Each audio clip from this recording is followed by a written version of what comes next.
Her essays have appeared in Boston Globe magazine, the Chicken Soup for the Soul series, and in numerous other publications. She teaches at Grub Street in Boston and offers, quote, "Write It Like It Is" workshops. Christopher Germer, clinical instructor at Harvard Medical School and author of The Mindful Path to Self-Compassion, writes, "With elegant prose and rich illustrations, this book gently opens the door for children to discover inner peace and a quiet mind. What better way to prepare children for our busy world?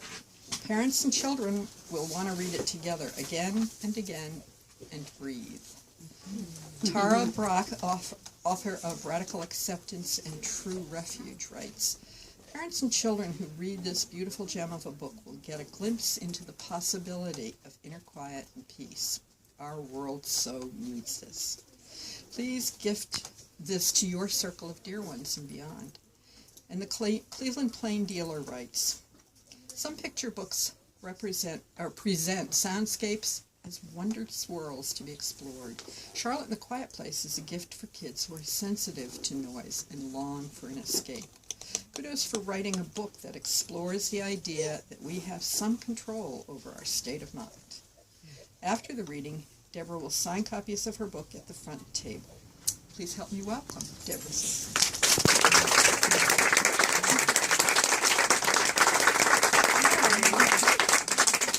This is so strange. So many of my friends. Thank you so much, Deb. I'm so excited to be here. And thanks to Newtonville Books and Mary and Jamie, who couldn't be here tonight, but they were responsible for setting this up as well, and Raquel and Nicole helping set up. So welcome. And I'm just going to give you an overview of what we're going to do tonight. I also wanted to thank people who brought food and wine. Let me see if I have a list. Holly, Marcy, Amy, Lauren, Sarah, Lori, Gail, Cindy, Amy, Amy's not here yet, Gail, another Gail, Jane, who's not here yet, Jen, and Kate, so thank you. And I wish that Beth Raisner-Glass could have been here as well. She was my advisor at Leslie for my first semester project, out of which this book came. So she wished she could be here. Hi, but she couldn't make it.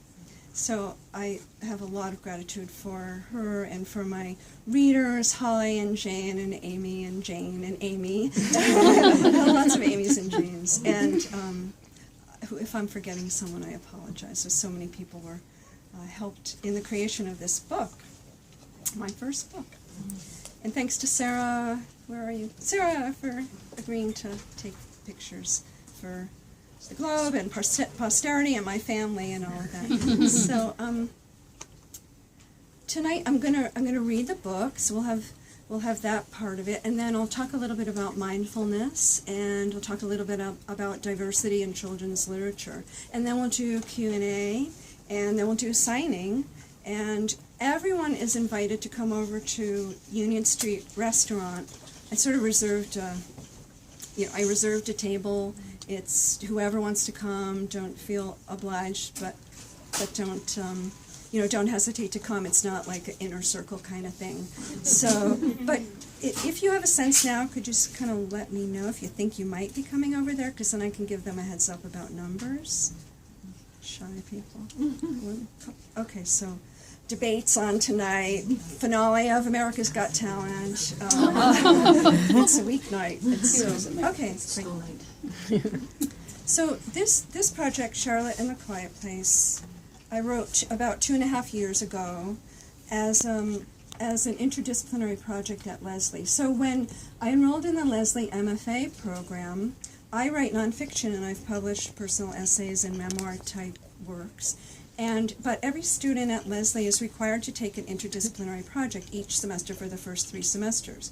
So I guess it was November of 2012. I thought, well, I don't know. I love playing in different playgrounds. What should I do? And I remember emailing 2 people, one for flash fiction and one for picture book. And Beth answered first. And I thought, okay, I'll do picture book. Let's see what that's about. And this was the first manuscript I've ever written as a picture book. And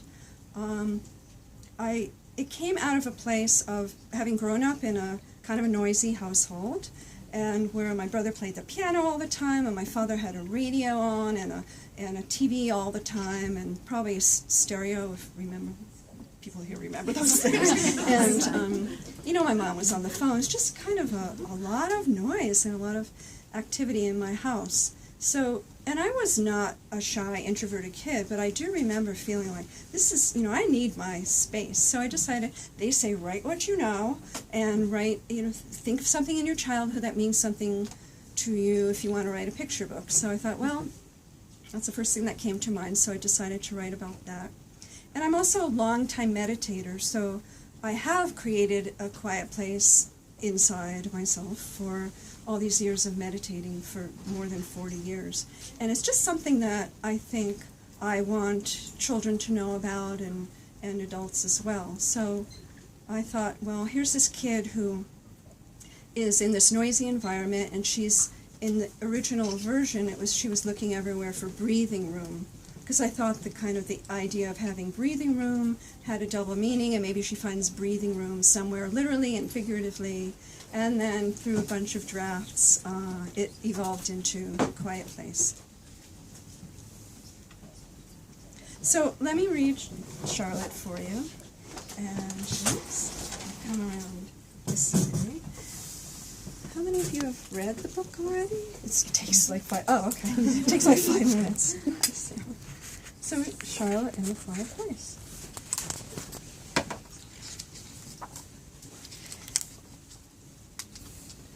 Charlotte's house is noisy. In the hallway, the floorboards groan. In the living room, the TV bellows and blares. In the kitchen, her dog Otto yips, yaps, and yells. Even in her bedroom, which is supposed to be a quiet place, the old steam radiator hisses, whistles, and whines. Where can Charlotte find a quiet place? Charlotte's school is noisy. In the classroom, the bell clangs. In the lunchroom, the trays clatter and crash. On the playground, the swings creak, squeak, and rattle. Even in the library, which is supposed to be a quiet place, the children giggle, yammer, and yell. Where can Charlotte find a quiet place? Charlotte's neighborhood is very, very noisy. On the sidewalk, the jackhammers blast. On the street, the sirens warble and wail.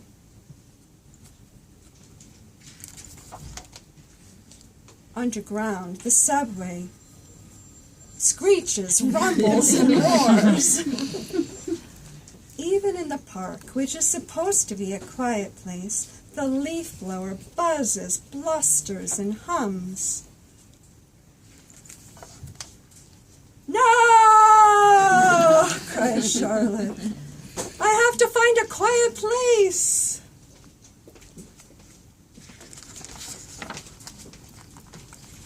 One Saturday morning, Charlotte takes Otto for a walk.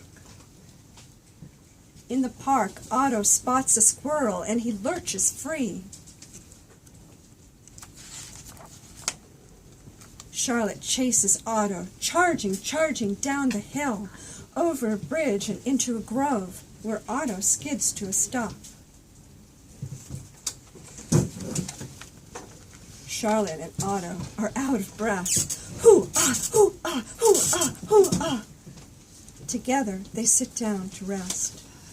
They close their eyes. Charlotte's belly rises up and down, up and down. Hoo-ah, hoo-ah, hoo-ah. Her breath goes in and out, in and out. Hoo-ah, hoo-ah. Her mind slows down.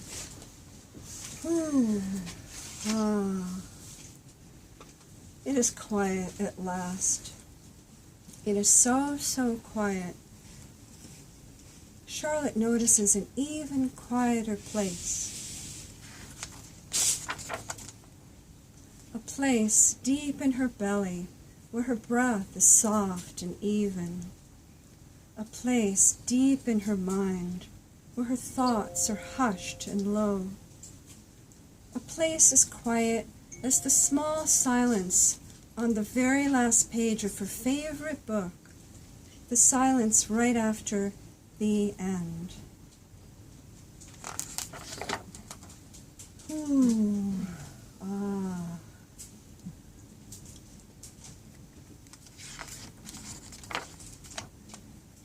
When Charlotte is ready, she and Otto hike slowly away from the grove, back over the bridge, and up the hill toward home.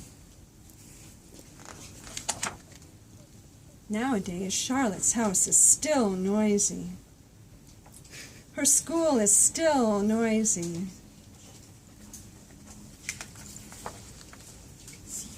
And her neighborhood is still very, very noisy.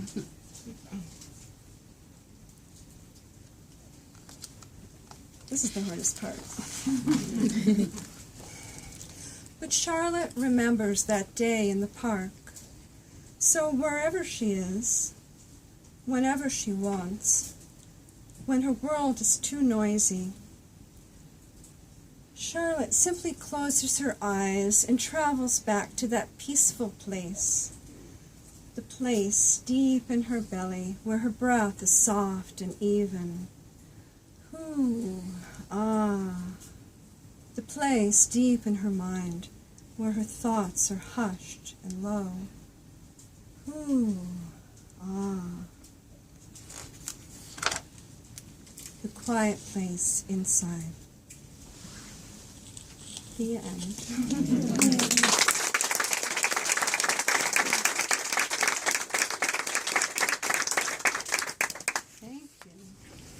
So, when I'm going to be, I did one story time so far, but when I'm going to be doing story times, I'm going to have the kids do call and response with kind of the noise sounds. They really are fun to read aloud. So if you do buy the book tonight for kids or grandkids or nieces and nephews, I think they'll have fun with it.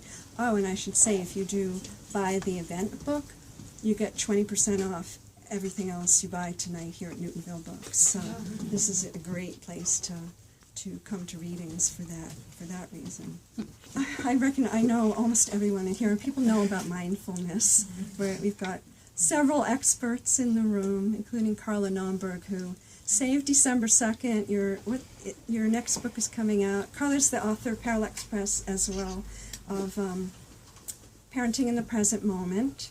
And the next book is Ready, Set, Breathe, and I can't remember the subtitle. I can't either. It's about what to do if you're having a meltdown. It's really a wonderful book. So